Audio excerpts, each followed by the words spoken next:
ہمارے دین کے اندر اللہ سبحانہ و تعالیٰ نے جہاں پر عبادات لازم قرار دی ہیں، معاملات کے اندر شفافیت، معاملات کو صاف کرنا، معاملات کو صاف رکھنا، ایک دوسرے کے ساتھ لین دین کو اللہ اور اس کے رسول کے بتائے ہوئے طریقوں پہ کرنے کو لازم قرار دیا ہے، وہاں پہ دین کا ایک بہت بڑا حصہ اخلاقیات پر مشتمل ہے۔ اللہ کے نبی صلی اللہ علیہ وسلم کا ارشاد ہے کہ قیامت کے دن جو نامہ اعمال کا جو وزن کیا جائے گا اور جو وہاں پہ ترازو رکھا جائے گا، تو اللہ تعالیٰ فرماتے ہیں کہ اس ترازو میں، اس میزان میں جو انسان کی وہ چیزیں، وہ اعمال جو بھاری ہوں گے، وہ انسان کے اعلیٰ اخلاق ہوں گے۔ اعلیٰ اخلاق ہم کسے کہتے ہیں؟ ہمارے یہاں اردو کے اندر اخلاق کا تصور یہ سمجھ لیا گیا ہے کہ ہم کسی کے ساتھ ہنس کے بات کر لیں، کسی کے سامنے اس کے ساتھ اچھے طریقے سے پیش آ جائیں، بھلے ہم اس کے پیٹھ پیچھے اس کی برائی کرتے ہوں، بھلے پیٹھ پیچھے اس کی غیبت کرتے ہوں، اس پہ بہتان لگاتے ہوں یا اس کی بدخواہی کرتے ہوں، اس کے خلاف کوئی چیز کرتے ہوں، لیکن سامنے ہم شفاف رہیں، سامنے اچھے طریقے سے ملیں۔ ہمارے دین میں اخلاق کا تصور اس سے بہت بڑا ہے۔ اخلاق کا تصور کہیں زیادہ بڑا ہے۔ انسان کے پیچھے، انسان کی پیٹھ پیچھے بھی صحیح رہنا۔ غیبت کی ممانعت ہمارے دین میں کیا ہے؟ غیبت کہتے ہیں کہ کسی انسان کے پیٹھ پیچھے ایسی بات بیان کرنا جو اس کے اندر خرابی پائی جاتی ہو۔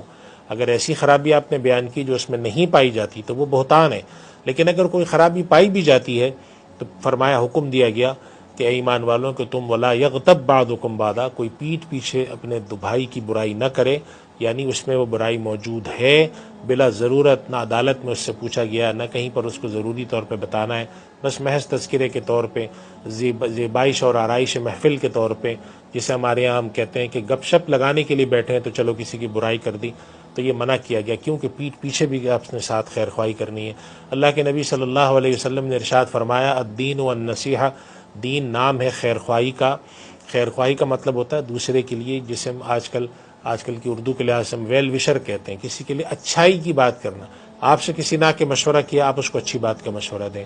آپ ایک آدمی آ کر کاروبار کے لیے مشورہ کرتا ہے، ملازمت کے لیے مشورہ کرتا ہے، اپنے بچے بچیوں کے رشتے کے لیے کرتا ہے، بہن بھائیوں کے رشتے کے لیے کرتا ہے، گھر کی خریداری کے لیے کرتا ہے، آپ جو بہترین مشورہ جانتے ہیں وہ اس کو مشورہ دیں۔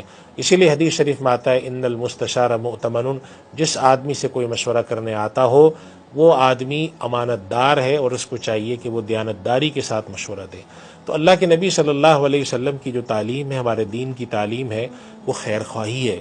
پیٹھ پیچھے اچھی بات کرنا، اس آدمی کی بھلائی چاہنا، اس کے لیے اچھائی سوچنا، یہ ہمارے دین کی جو تعلیم ہے کہ اخلاقیات ہمارے اچھے ہوں۔ اخلاقیات میں سب چیزیں شامل ہیں۔ غیبت نہ کرنا اخلاقیات کا حکم ہے، ایک درجے میں یہ فرض بھی ہے، لیکن اس کے ساتھ اخلاقیات کا درجہ رکھتا ہے۔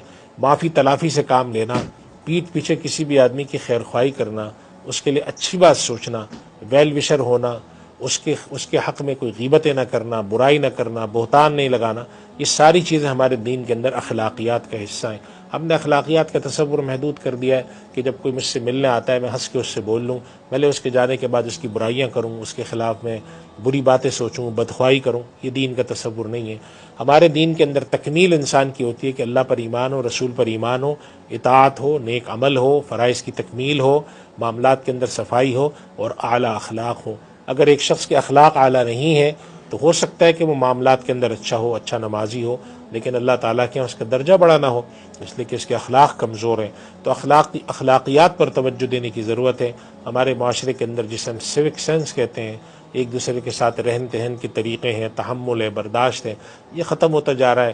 جھوٹ بولنے کے معاملات، لوگ جھوٹ بولنے کو اپنا معاملات کا حصہ سمجھتے ہیں، معاملات میں شفافیت نہیں ہوتی، دھوکہ دینے کو ترجیح دیتے ہیں، خرید اور فروخت کے اندر عیب چھپاتے ہیں، صحیح بات بتانے سے اجتناب کرتے ہیں، کسی شخص کا پیسہ ہاتھ میں آ جائے تو واپس لوٹانے میں تنگ کرتے ہیں، قرضہ کسی سے لے لیں تو 3 مہینے کا بول کر 3 سال تک نہیں دیتے۔ یہ ساری خرابیاں جو ہیں یہ اخلاقی خرابیاں ہیں، دیانتداری کی خرابیاں ہیں، عمل کی خرابیاں ہیں۔